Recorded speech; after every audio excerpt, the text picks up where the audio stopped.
ઓય ભાઈ હું તને દેખાય છે, જો જો કોક જાય છે હાલીને ભાઈ. ના ગાય નથી આવેલા ના તો યાર બીવડાવ નહીં યાર ખોટે ખોટું.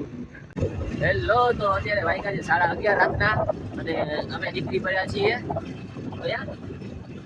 હા, રણજીત સાગર જાય છે. અત્યારે ટાઈમના આ ભાઈને ફૂલ ડાટ વાય છે અને હું ચડ્ડી પહેરીને નીકળું છું. તો અત્યારે નવરા હતા તો અમે જાય છીએ અત્યારે રણજીત સાગર ડેમ આટો મારવા, ફરવા, બેસવા.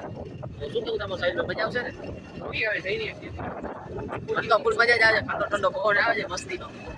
પછી ખબર પડે કે મજા આવે. જાય દેખવા તો અમે પહોંચ્યા છીએ. આ કઈ હોટલ આવશે? ઓલી ફોરેસ્ટ. તો ફોરેસ્ટ રિસોર્ટ આવે છે. આ અંધારું એવું છે, ફાટે છે થોડી થોડી. તો ભાઈ અમે લોકો પહોંચી ગયા છીએ રણજીત સાગર. તમને દેખાતું હશે આમાં. અહીંયા ફૂલ અંધારું છે, કાંઈ જોવા નથી મળતું દૂર દૂર સુધી. મને નીચે ઉભો રાખ, પાણી છે અંદર ભાઈ.